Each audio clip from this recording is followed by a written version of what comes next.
Bismillahirrahmanirrahim. Assalamualaikum warahmatullahi wabarakatuh.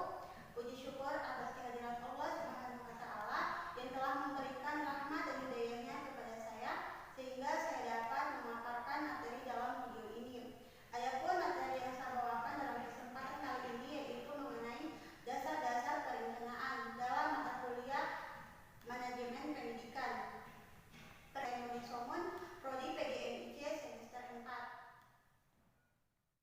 Dasar-dasar perencanaan. Di sini alangkah baiknya kita mengetahui yaitu tentang pengertian atau definisi perencanaan.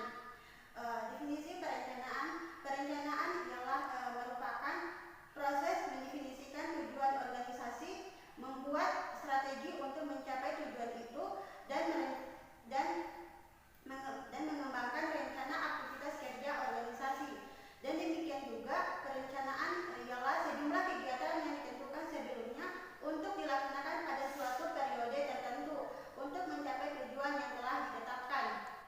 Kemudian pengertian perencanaan menurut istilah yang dikemukakan oleh Toko Bintoro Tejo Purwaminoto yang mengatakan bahwa perencanaan ialah proses mempersiapkan kegiatan-kegiatan yang secara sistematik untuk mencapai tujuan yang telah ditetapkan. Dan selanjutnya yaitu tentang tahap-tahap dasar perencanaan. Ada 4 tahap dasar perencanaan, yaitu yang pertama menentukan tujuan atau serangkaian tujuan, yang kedua yaitu merumuskan keadaan, yang ketiga yaitu mendefinisikan segala hambatan dan kemudahan, dan yang keempat yaitu mengembangkan segala urusan atau tujuan untuk mencapai tujuan yang ditetapkan. Dan selanjutnya yaitu mengenai tujuan perencanaan. Tujuan perencanaan itu terdiri dari 9 poin. Yang pertama, standar pengawasan, yaitu mencocokkan pelaksanaan dan perencanaan. Yang kedua itu mengetahui kapan dilaksanakan dan selesainya suatu perencanaan. Dan yang ketiga, mengetahui siapa yang terlibat atau struktur organisasinya, baik kualifikasinya maupun kuantitasnya. Dan yang keempat yaitu mendapatkan kegiatan yang sistematis termasuk biaya dan kualitas pekerjaan. Dan yang kelima itu meminimalkan kegiatan-kegiatan yang tidak produktif untuk menghemat tenaga, waktu, dan biaya. Yang keenam yaitu memberikan gambaran yang menyeluruh mengenai beberapa kegiatan. Habis itu yang ketujuh yaitu menyelesaikan dan memajukan beberapa kegiatan.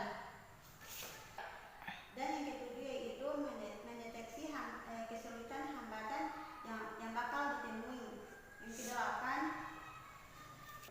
Yang kedelapan yaitu mendeteksi hambatan kesulitan yang bakal ditemui. Poin yang terakhir atau poin yang ke-9 yaitu mengarahkan pada pencapaian tujuan. Manfaat perencanaan terbagi atas 7 poin. Yang pertama yaitu standar pengawasan dan pelaksanaan.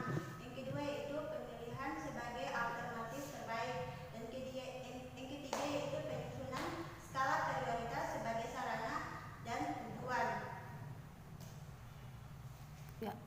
Yang ketiga yaitu penyusunan skala prioritas baik sarana maupun kegiatan.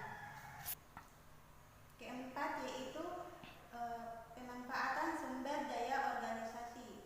Yang keempat, menghemat pemanfaatan sumber daya organisasi. Yang kelima yaitu membantu manajer untuk menyesuaikan dengan perubahan lingkungan. Yaitu membantu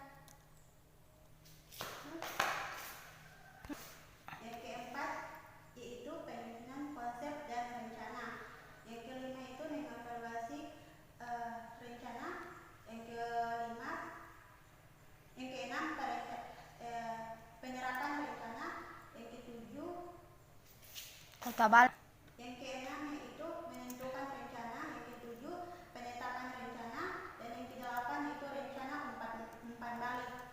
Materi selanjutnya yaitu tentang jenis-jenis perencanaan.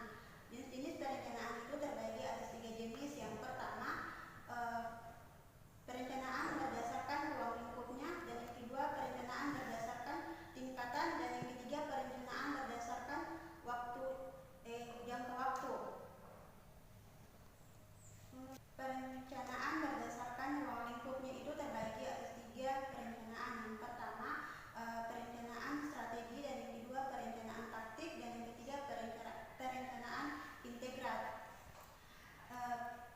Perencanaan berdasarkan ruang lingkupnya itu terbagi atas 3 perencanaan. Yang pertama perencanaan strategi, yang kedua perencanaan taktik, dan yang ketiga perencanaan integrasi.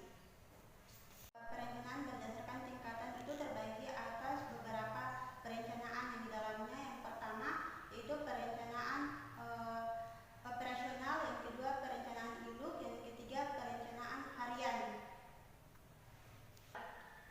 Dan yang ketiga yaitu perencanaan berdasarkan jangka waktunya itu terbagi atas 3, yaitu perencanaan jangka panjang, yang kedua perencanaan jangka pendek, yang ketiga perencanaan berdasarkan jangka waktu menengah. Pengertian dari perencanaan strategis atau strategic planning yang mengatakan yaitu perencanaan yang di dalamnya terdapat uraian mengenai kebijakan jangka panjang dan waktu pelaksanaan yang lama. Umumnya jenis perencanaan seperti ini sangat sulit untuk diubah. Dan yang kedua, rencana taktis atau tactical planning, yaitu perencanaan yang di dalamnya terdapat uraian tentang kebijakan yang bersifat jangka pendek, mudah disesuaikan aktivitasnya selama tujuannya masih sama. Dan yang ketiga yaitu rencana terintegrasi atau integrate planning, yaitu perencanaan yang di dalamnya terdapat penjelasan secara menyeluruh dan sifatnya terpadu. Sedangkan perencanaan berdasarkan tingkatan yaitu terdapat di dalamnya rencana induk. Apa dengan rencana induk? Rencana induk adalah atau master plan, yaitu perencanaan yang fokus kepada kebijakan organisasi, di mana di dalamnya terdapat tujuan jangka panjang dan ruang lingkupnya luas. Sedangkan yang kedua yaitu rencana operasional atau operational planning, yaitu perencanaan yang fokus kepada pedoman atau petunjuk pelaksanaan program-program organisasi. Dan selanjutnya yaitu perencanaan harian atau day-to-day planning, yaitu perencanaan yang di dalamnya terdapat aktivitas harian yang bersifat rutin. Sedangkan yang ketiga yaitu perencanaan berdasarkan jangka waktu. Itu di dalamnya terdapat rencana jangka panjang atau long term planning, yaitu perencanaan yang dibuat dan berlaku untuk jangka waktu 10 sampai 25 tahun. Dan yang kedua yaitu rencana jangka menengah atau medium term planning, yaitu perencanaan yang dibuat dan berlaku untuk jangka waktu 5 sampai 7 tahun. Sedangkan yang ketiga yaitu rencana jangka pendek atau short range planning, yaitu perencanaan yang dibuat dan hanya berlaku selama kurang lebih 1 tahun. Itu mengenai faktor-faktor yang dapat mempengaruhi perencanaan itu terbagi atas 6 faktor. Yang pertama, analisis filsafat dan ideologi. Yang ketiga yaitu motivasi dan tujuan yang merupakan dasar kebijaksanaan. Yang keempat, yang ketiga sumber daya alam manusia, modal, dan selanjutnya itu faktor-faktor yang mempengaruhi perencanaan.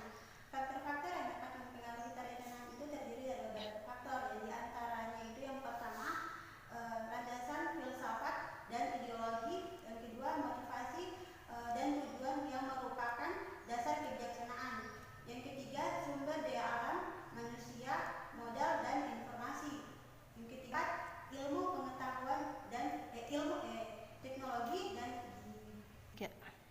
yang keempat yaitu teknologi dan ilmu pengetahuan, yang kelima personil dan terampil, yang keenam yaitu ruang dan waktu. Faktor yang sangat mempengaruhi perencanaan yaitu faktor waktu. Mengapa? Faktor waktu dikatakan faktor yang sangat mempengaruhi perencanaan itu karena faktor memiliki 3 alasan, yaitu yang pertama, waktu sangat diperlukan untuk melaksanakan perencanaan efektif, dan yang kedua, waktu sering diperlukan untuk melanjutkan setiap langkah perencanaan tanpa informasi lengkap tentang variabel-variabel dan alternatif. Alternatif karena waktu diperlukan untuk mendapatkan data dan memperhitungkan semua kemungkinan. Dan yang ketiga, jumlah waktu yang akan dicakup dalam rencana harus dipertimbangkan.